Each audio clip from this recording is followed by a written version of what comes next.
Isang sa nagka-chipi ko na. Actual data. Assalamualaikum warahmatullahi wabarakatuh.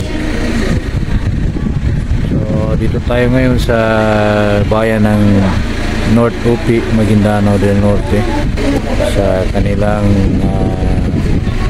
sanitary landfill facility at material recovery facility.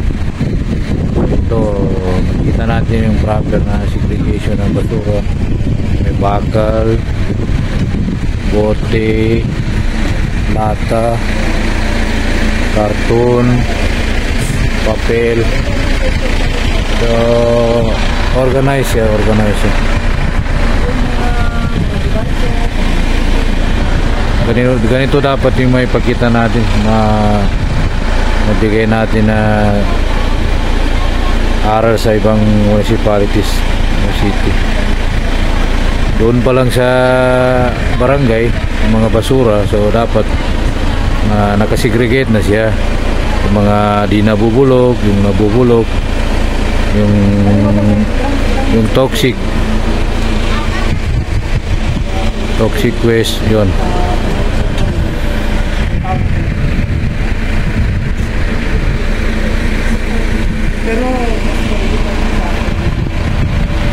Kaya ito, tree planting, brother.